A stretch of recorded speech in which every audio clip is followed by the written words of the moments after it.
talking about the Reverend Robert, I have to read because it's on the slow, Reverend Robert J.V.McMillan. He is the CEO for the Center for Universal Intelligence, and he's written this wonderful book, Cosmic. Got this comic thing in my head, New Thought in Real Life. And this really is a good book. I think they're going to be available for purchase a little bit later. It's an excellent book. Now, he told me to say this, and I'm not sure if I remember it, but Reverend, I wrote it down, I'm not sure I wrote it down correctly. Reverend McMillan is a true student on the path to truth. Okay, I got it. All right, so without further ado, let me please welcome, I am honored to be able to welcome Reverend McMillan.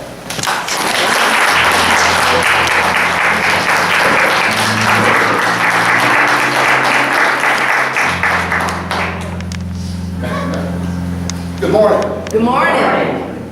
Wow.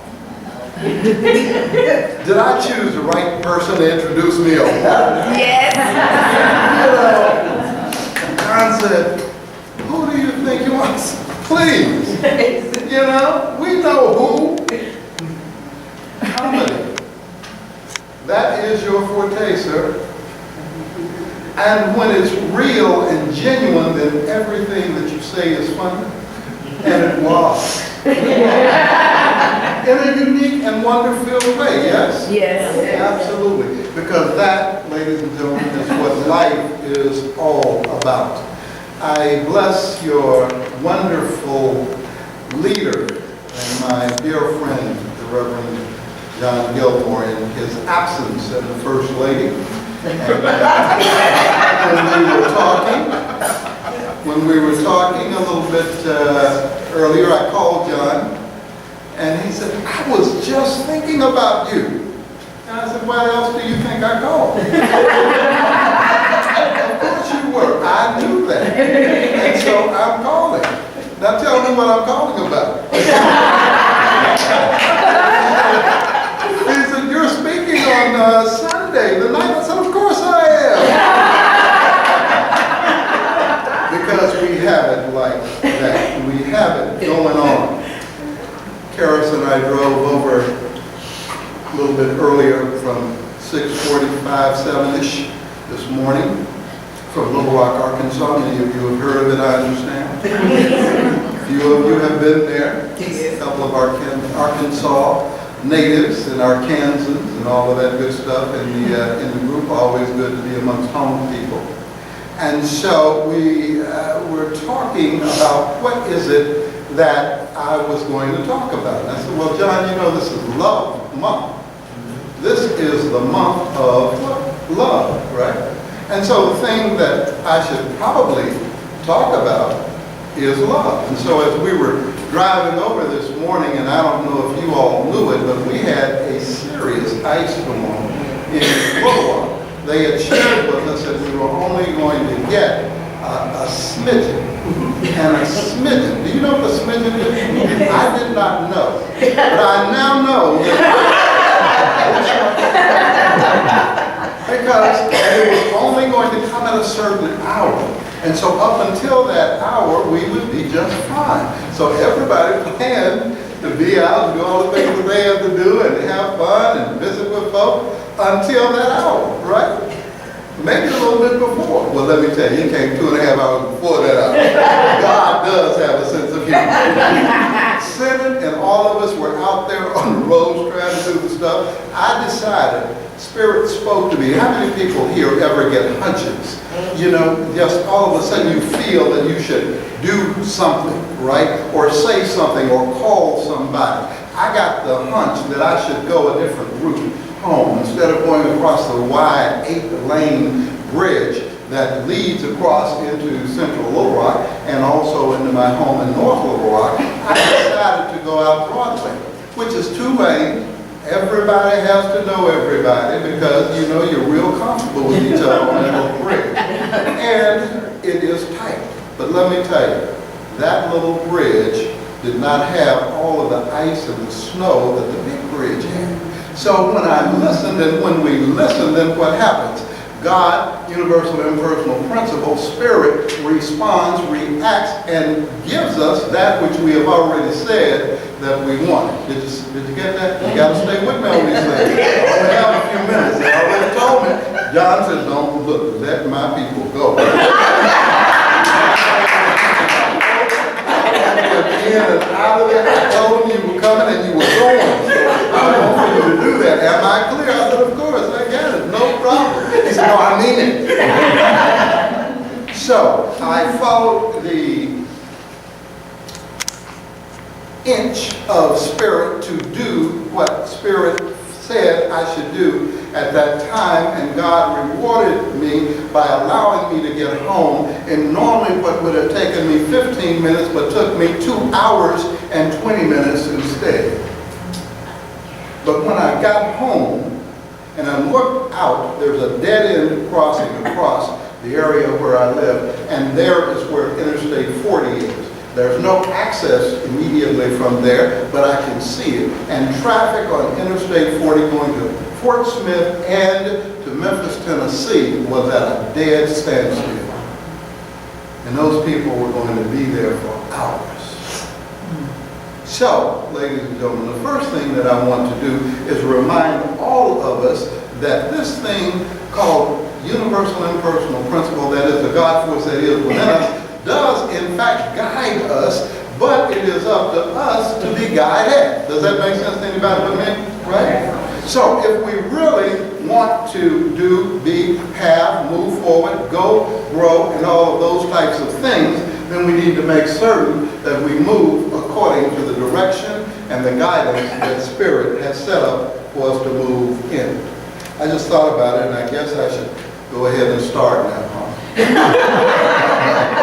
Okay, so let me share with you what we're going to talk about briefly this morning. And I brought a couple of things with me to remind me of that, and I actually have them here.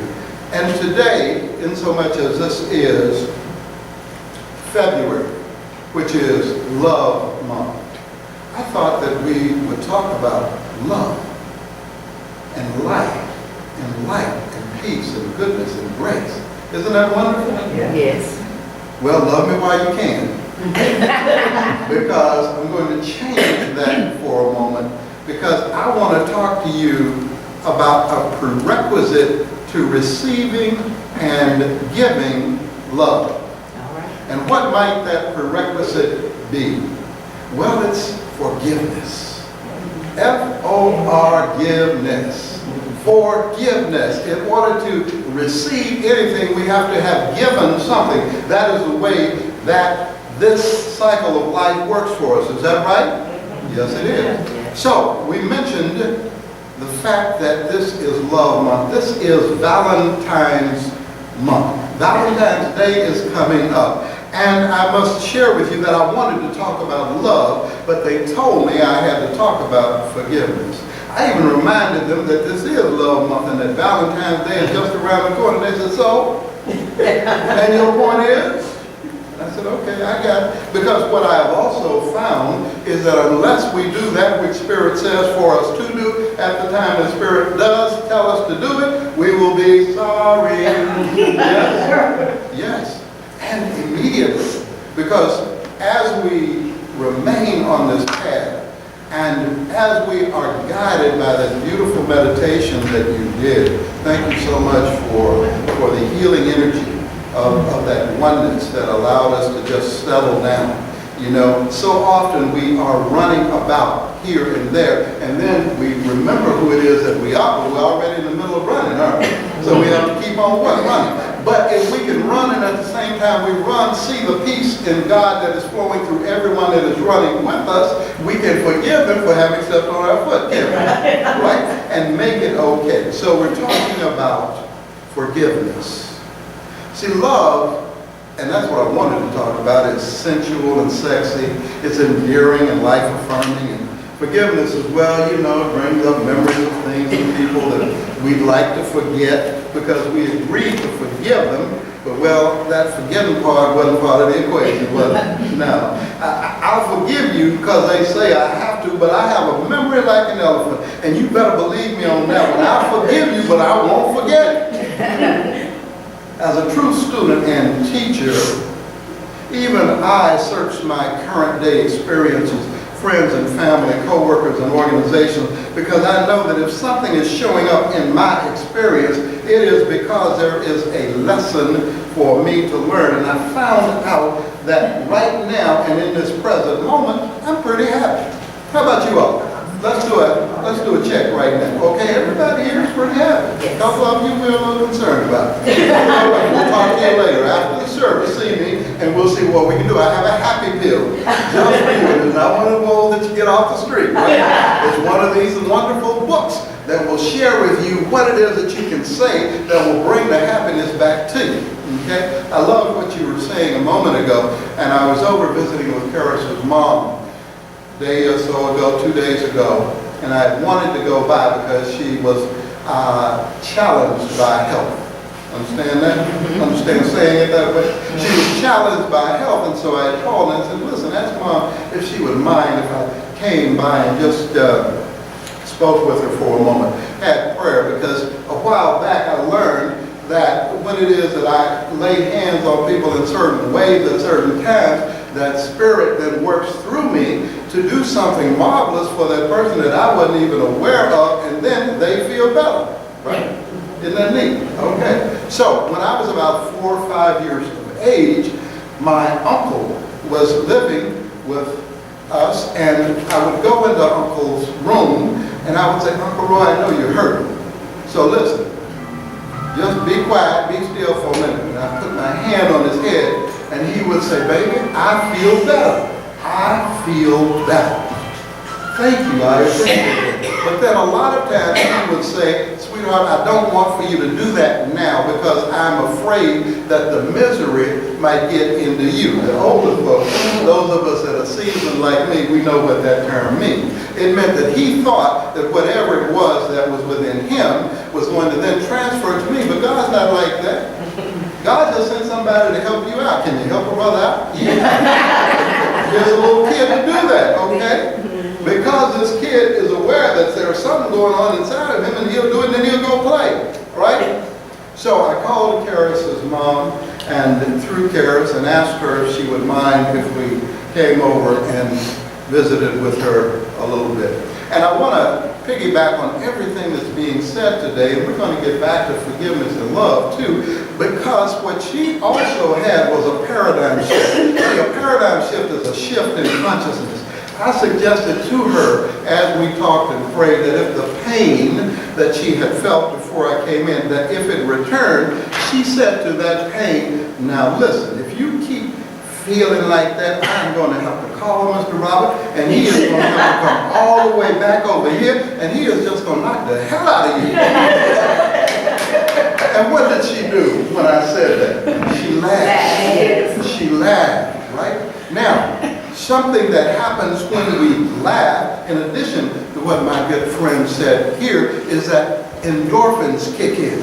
Inside of our body releases chemicals. And those chemicals then go to all of the right places that they need to go to. And let me ask you this along that same parallel line. How many things can you think about at one time? Only one. Now there's a lot of stuff floating around. Yeah. There's a lot of stuff floating around, right? A computer system always has something underlying it, so there's something always running, but it's not mainframe. You see, you are mainframe with how many thoughts? One at a time. So if you are laughing, you are not what? Crying.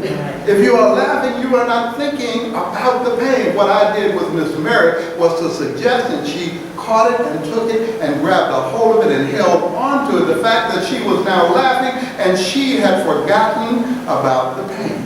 Now, so we have a paradigm shift. We have a change in consciousness. What is the consciousness of each and every one of us? It is our belief system. What do you really believe about whoever it is that you are? And I can answer this for you. I can tell you what you believe because whatever is going on in your life is what you believe. Isn't that scary? Isn't that scary? OMG. But here's the wonderful thing about it. If you don't like what's going on in your life, you can change it by changing what? Your consciousness. Changing your belief system. Changing how you feel about something. Now, also understand that oftentimes when pain shows up, it's to help us know that something is out of line with us. And so therefore, there's something that we need to do before something else comes down the road and makes things worse, right? Young man was going up the road in his old crickety-crackety car. And the car was just kind of dragging, just being able to barely make it up the hill. And he looked over and he saw the mechanic's shop. Auto transmission can take care of you right now. It was a message from God. But he said, I wonder if I should go over there. Have you ever done that? You get a message from God, but you immediately say, duh, is this for me though? Yes, right? So he's creaking and cracking going up the hill. And he looked over and he said, no, I'm still riding. I'm still driving. So I'm going to go on up the hill. And the mechanic saw him about that time and he said, you can see me now or you can see me later. But see me, you will. Right? Isn't that the deal with all of us, ladies and gentlemen? Eventually, we have to deal with whatever it is that we need to deal with. Dr. Phil, you see, almost had it right when he said to his various people that were on, what were you thinking? What were you thinking when you did that? But the challenge with that statement is that it is now historical information.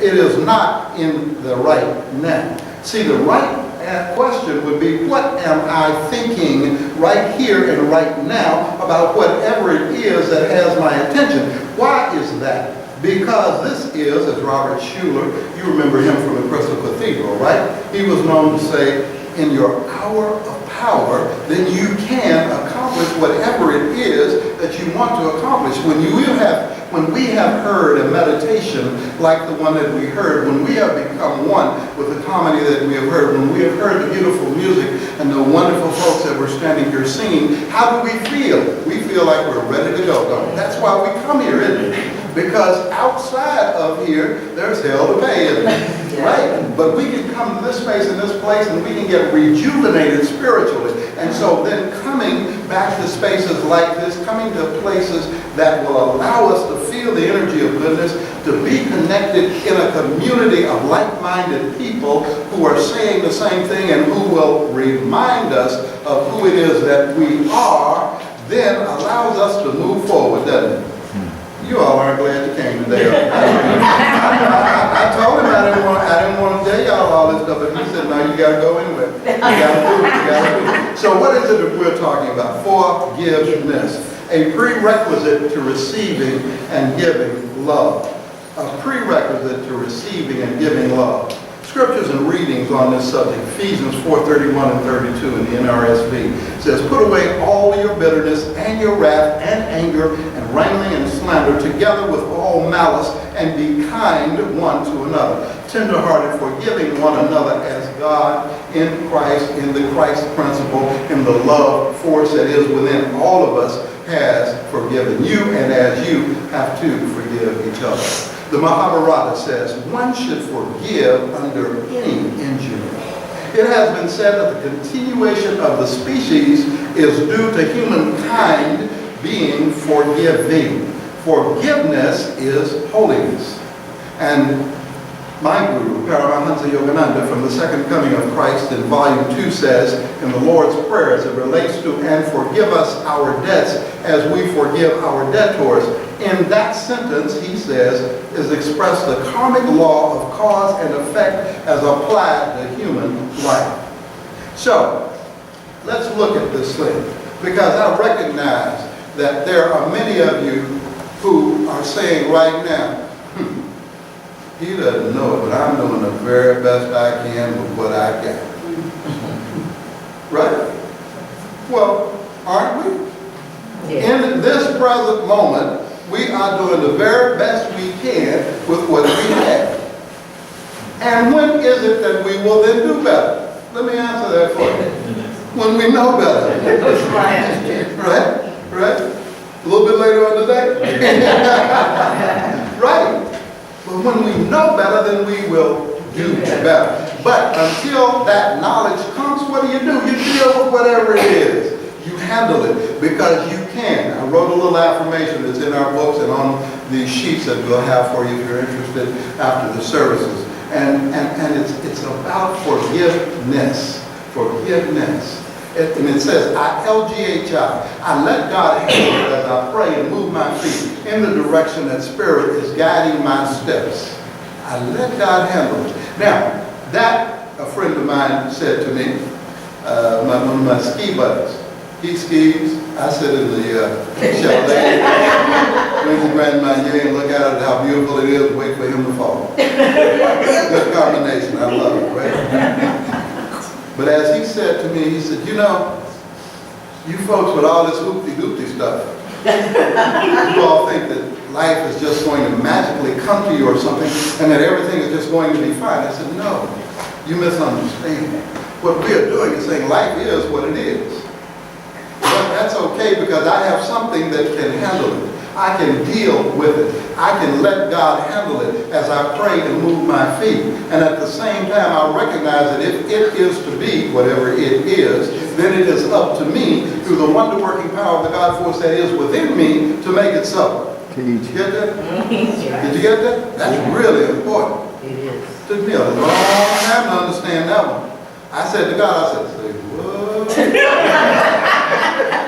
Oh, that is heavy. Who should I tell him said that? God said, you know you're going to claim it. I said, here I am. If it is to be, then it is up to me through the wonder-working power of the God force that is within me to make it so. So, what else is forgiveness about? Forgiveness is not about the other person. Forgiveness is all about me. All three of us, me, myself, and I. It's about us because when I forgive, then that opens the windows of heaven to allow blessings that I, up to that point, had been blocking from myself. Anybody getting this with me? See, we can block things from ourselves. I call that something else in this book. I call it SC&C, SSB. Anybody here know what SC&C, SSB? No, you read the book. SC&C, SSB is subconscious and conscious self-sabotaging behavior. Didn't that have it? Yes. I was another one where I said, whoa, God. Subconscious and conscious self-sabotaging behavior. And what happens then is that we've done stuff we don't even realize we did. Until, somebody else shows up to help us know that we did it. And then we figure out what it was that we did and why, and we say, wow, that wasn't me. And you're right. That wasn't the God force that is within you. So then how do we correct that situation? We should never tell anybody what they're doing wrong without telling them how to fix it. So how do you fix it? Through prayer, through meditation, through awareness, through doing the best you can with what you have right now. And most of all, through forgiveness. And you know the first person to forgive? Me, myself, and I. Right.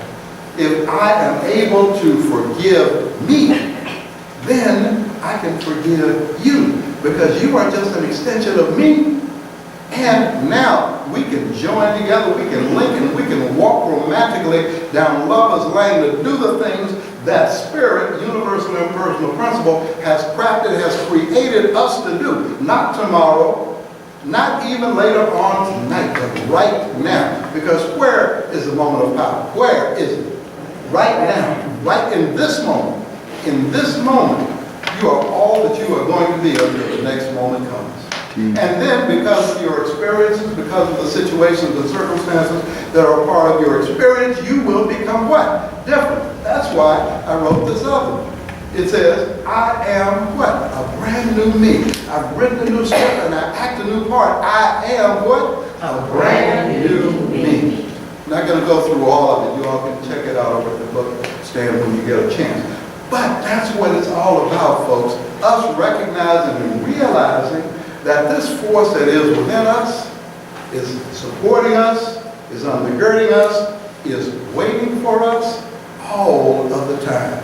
And if we will follow it, if we will listen to it, then it will support our every effort. It will undergird. And what is to undergird? To support us in every way possible. How many of us right now can think of a way that we would like to be supported? Raise your hand if you can. Raise your hand if you can. Okay.